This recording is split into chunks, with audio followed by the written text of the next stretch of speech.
Егер сіз іскерлік кездесу немесе түскі асқа барсаңыз, тағамның түрлерінен дәм татуға мүмкіндік аласыз. Ондай кезде тамақтанудың өз ережелері бар екендігін естен шығармаған жөн. Армысыздар, эфирде этикет бағдарламасы. Бүгін біз сұйық тағам түрлерін қалай жеу керектігі жайында баяндаймыз.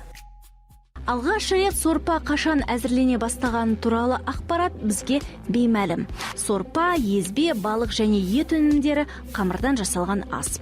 Бұл тағамдарды жеудің өз ережелері бар. Егер ас үйде әзірленіп оған 6 адамнан артық қонақ шақырылса, сорпа құйылған ыдыс дастарханға қойылады. Ол үстелдің дәл ортасында тұруы тиіс.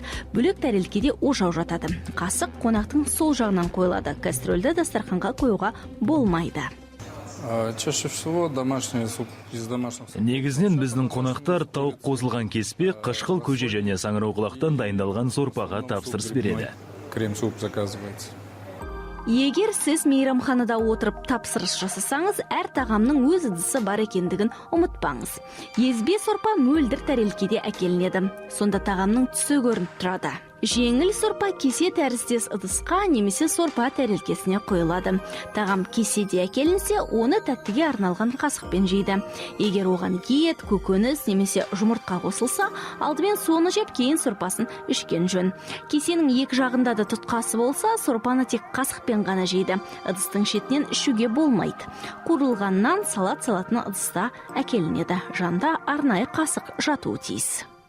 Кейбіреулер сорпаны ішкенде қасықты бүйір жағынан ұстаған дұрыс деп есептейді. Бірақ шын мәнісінде өзіңізге ыңғайлы болғаны жеткілікті. Қасықпен сорпаны алғанда да осы қағидатты ұстанасыз. Қолыңызбен өзіңізден немесе оң жақтан сол жаққа қимыл жасауыңызға рұқсат. Ең бастысы тамақты кейініңізге тигізіп алмаңыз. Қуырылған көкөніс, жарма немесе бұршақ қосылған ши, тұздықты сорпаны үлкен қасықпен жейді.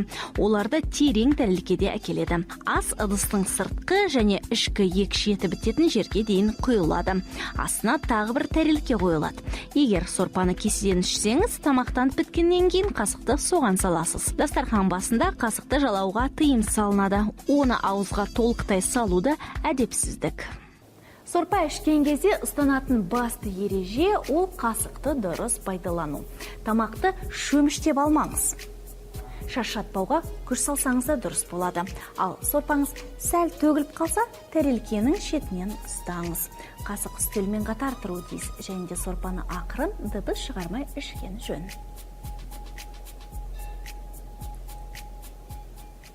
Егер құйылған сорпаның ішіндегі көкөністер мен ет кесектері тым ірі болса, оларды қасықпен бөліп қойыңыз.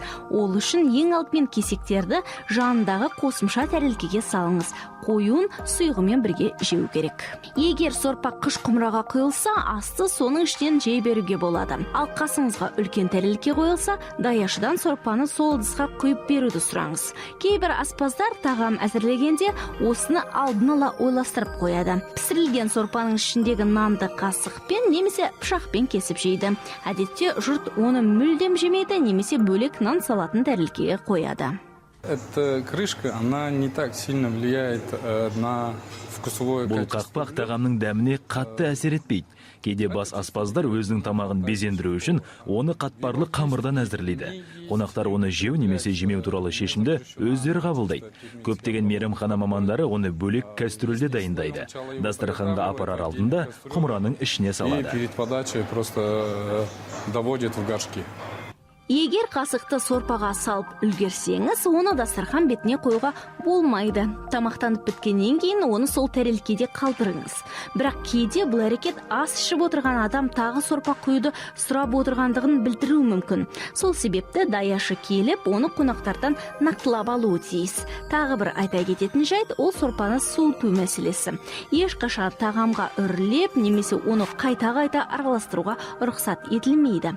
Тағамды соңына дейін жеп біту үшін тәрелкені қисайтқанда жөнсіз.